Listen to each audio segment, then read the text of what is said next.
আগামী জাতীয় সংসদ নির্বাচনে জামাত ইসলামীর কেন্দ্রীয় নেতৃবৃন্দের পক্ষ থেকে আমাকে এখানে এসে নির্বাচন করার জন্য অনুরোধ জানানো হয়েছে এবং সেই অনুরোধের প্রেক্ষিতে আমি এখানে এসেছি। এবং আমি জানতাম যে আমার মোহতারাম শিক্ষক জনাব মুখলিসুর রহমান হুজুর এই আসরে প্রার্থী হিসাবে গ্রামে গঞ্জে চষে বেড়াচ্ছেন।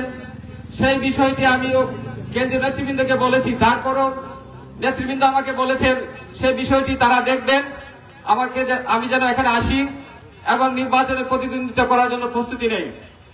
তাদের কেন্দ্রীয় নেতৃবৃন্দের অনুরোধে আমি আপনাদের সামনে এসেছি এবং আমাকে প্রার্থী হিসাবে ঘোষণা করা হয়েছে গত পরশুদিন। এখানে আমি প্রার্থী হিসাবে ঘোষিত হওয়ার পর আজকেই আপনাদের সামনে প্রথম এরকম একটি জনসভায় উপস্থিত হয়েছি। তো আমি বলতে চাই, আমাদের যে ফ্যাসিবাদী লড়াই, বাংলাদেশ স্বাধীন হয়েছে 1971 সালে। আমাদের স্বাধীনতার পর থেকে 54 বছর অতিক্রম হয়েছে। এই 54 বছরের মধ্যে আমরা বিভিন্ন রকমের সরকার দেখেছি, গণতান্ত্রিক সরকার, নির্বাচিত সরকার, সামরিক সরকার সহ বিভিন্ন সর্বশেষ ফ্যাসিবাদী সরকার আমরা দেখেছি। কিন্তু বাংলাদেশের উন্নয়নের নামে যে লুটপাট হয়েছে, বাংলাদেশে যে সন্ত্রাস, যে দুর্নীতি হয়েছে, কোন সরকার এই বাংলাদেশ থেকে সন্ত্রাস দুর্নীতিকে দূর করতে পারেনি। বরং দিনে দিনে প্রতি সরকারের সময়ে সন্ত্রাস এবং দুর্নীতি বেড়েছে। 1991 সালের যে নির্বাচন হয়েছে, সেই নির্বাচনের পর এরশাদ আন্দোলনের পরে যে নির্বাচন হয়েছিল, আমরা মনে করেছিলাম বাংলাদেশে একটি সুন্দর লিলি বিউটি সোপ, যার অ্যান্টি এজিং গুণ তারুণ্য ধরে রেখে ত্বকে করে উজ্জ্বল, তারুণ্যময় উজ্জ্বল ত্বকের জন্য। রিমার্ক সুষ্ঠু পথে এগাবে, বাংলাদেশের একটি সুশাসনের দিকে এগিয়ে যাবে। বাংলাদেশ ভবিষ্যতে আর কোনোদিন সামরিক শাসন দেখবে না, বাংলাদেশ ভবিষ্যতে আর কোনোদিন ফ্যাসিবাদী শাসন দেখবে না। কিন্তু কি দেখলাম আমরা, 1996 সাল এবং 2001 সালেও একটা সুন্দর নির্বাচন হয়েছিল, কিন্তু সুন্দর নির্বাচনে বাংলাদেশকে একটি সুন্দর শাসন, সুশাসন এবং দুর্নীতিমুক্ত শাসন, বাংলাদেশকে দুর্নীতিমুক্ত সমাজ দিতে পারেনি।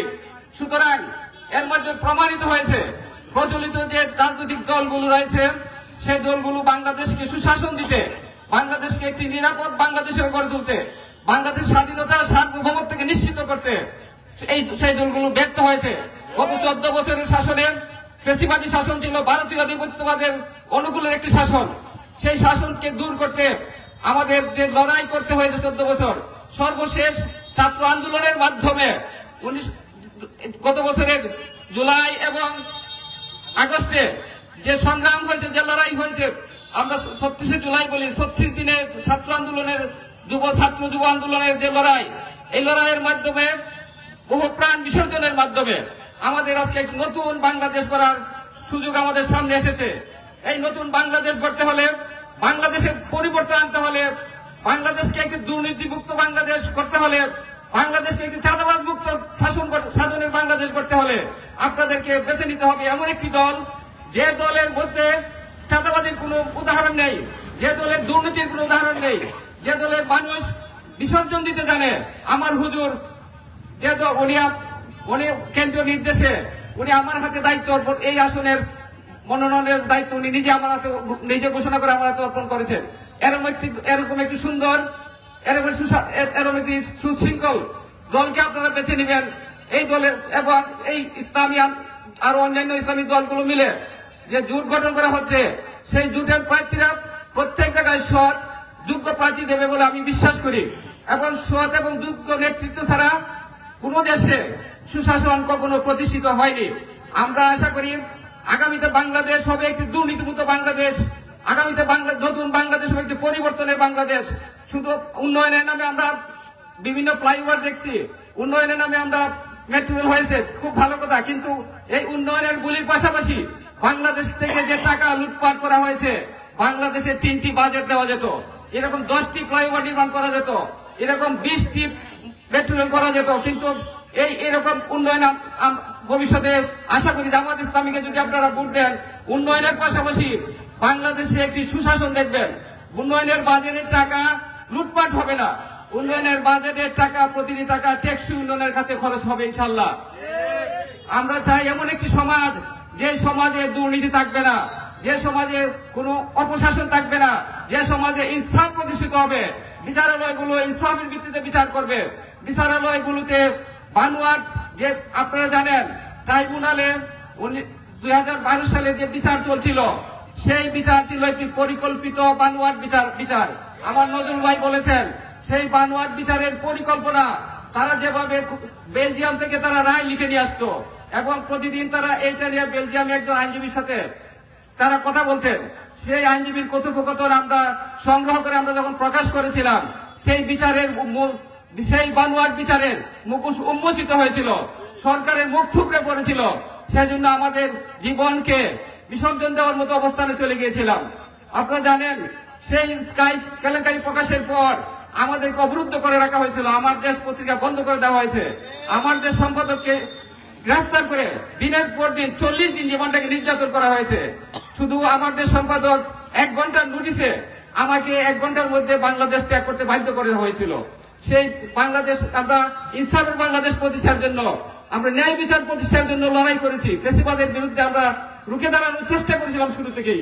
আমরা আমাদের চেষ্টায় সফল হতে হয়তো সময় লেগেছে, কিন্তু আমরা অব্যাহত রেখেছি সেই চেষ্টা এবং সেই চেষ্টা আমরা সফল হয়েছি। শেষ পর্যন্ত বাংলাদেশ শেখ হাসিনা বাংলাদেশ থেকে বিদায় হতে বাধ্য হয়েছে।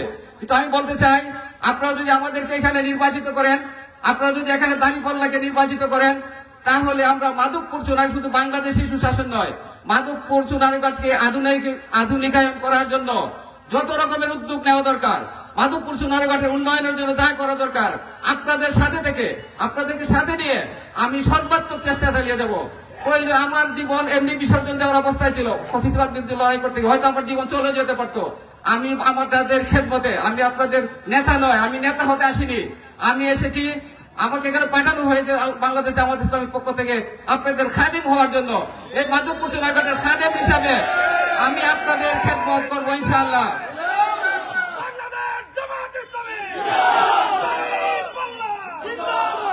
ইতিমধ্যে আমি ঘোষণা করেছি, একটু আগে আমার ভাই বলেছেন, গতকাল আমি একটি পথসভায় ঘোষণা করেছি, বাংলাদেশে একটি বৈষম্যহীন সমাজ প্রতিষ্ঠার জন্য আমরা লড়াই করব। এই বৈষম্যহীন সমাজ প্রতিষ্ঠার উদাহরণ আমি নিজে থেকে সৃষ্টি করার জন্য আমি ঘোষণা করেছি। সেটা হচ্ছে বাংলাদেশের এমপিদের জন্য কিছু অনৈতিক সুযোগ সুবিধা তৈরি করে রাখা হয়েছে, লুটপাটের কিছু সুযোগ তৈরি করা হয়েছে আইন করার মাধ্যমে। আমি সেইগুলোর বিরোধিতা করে আসছিলাম। আপনারা যদি আমাকে ভোট দেন, আপনারা যদি দাঁড়িপাল্লাকে ভোট দেন, আমি যদি নির্বাচিত হতে পারি, আমি একটু উদাহরণ তৈরি করতে চাই। এমপিদের জন্য যে অনৈতিক সুযোগ সুবিধা তৈরি করা হয়েছে, এমপিদের জন্য যেমন আপনি এমপি, আপনার ভোট দিয়ে আপনি এমপি নির্বাচিত হবেন, কিন্তু এমপিদের নির্বাচিত হওয়ার পরপরই একটা ট্যাক্স ফ্রি গাড়ি মানে জনগণের ট্যাক্সের টাকা ফাঁকি দিয়ে জনগণকে ট্যাক্সের টাকা দিয়ে বঞ্চিত করে উনি একটা গাড়ি কিনবেন। সেটা সম্পূর্ণ অনৈতিক, জনগণের সাথে বৈষম্যের একটি নীতি। আপনি গাড়ি কিনবেন ট্যাক্স দিয়ে, অথচ আপনার ভোটের নির্বাচিত এমপি গাড়ি কিনবে ট্যাক্স ফ্রি, এটা হতে পারে না। আমি ঘোষণা করেছি, আমি যদি এমপি হতে পারি, আমাকে যদি আপনারা ভোট দেন, আমি উদাহরণ সৃষ্টি করবো, আমি এরকম ট্যাক্স ফ্রি গাড়ি কোনোদিন দিব না। আমি প্রত্যাখ্যান করলাম। আরো সুযোগ সুবিধা কি, আমি ভূমিহীন মানুষ আমাকে ভোট দিয়ে এমপি বানাবে, যারা ভোট দেয় এর মধ্যে অনেকে রয়েছেন ভূমিহীন, তার ভোটে এমপি হব। এই ভূমিহীনের বাসস্থানের ব্যবস্থা না করে এমপি সাহেব ঢাকায় একটি ফ্ল্যাট নিতে পারেন বিশেষ সুবিধায়। আমি এরকম বিশেষ কোন সুবিধা নিব না বলে আমি ঘোষণা করেছি। আমি উদাহরণ সৃষ্টি করতে চাই, ধনী গরিবের কোন বৈষম্য থাকবে না, একটা বৈষম্যহীন সমাজ, নীতিহীন একটি সমাজ তৈরি করব না, আমরা নীতিবান একটি সমাজ তৈরি করব। এবং উন্নয়নের যে বাজেট আসবে, প্রচলিত নিয়ম অনুযায়ী যে বাজেট আসে, আমরা সেই বাজেট আপনাদেরকে সাথে নিয়ে সবাইকে সাথে পরামর্শ ক্রমে টেকসই ভাবে এই বাজেট বরাদ্দ এবং খরচ করা, এই বাজেট উন্নয়নে ব্যয় করা হবে। এখান থেকে যাতে লুটপাট না হয়, লুটপাট বন্ধ করা হবে। আপনারা জানেন আমাদের যে কাজগুলো হয়, এই কাজের অর্ধেকের বেশি টাকা লুটপাট হয়, নানাভাবে নানা কমিশন দিতে হয়, চাঁদা দিতে হয়, এর মধ্যে অর্ধেকের বেশি টাকা উন্নয়নের টাকা চলে যায় এভাবেই।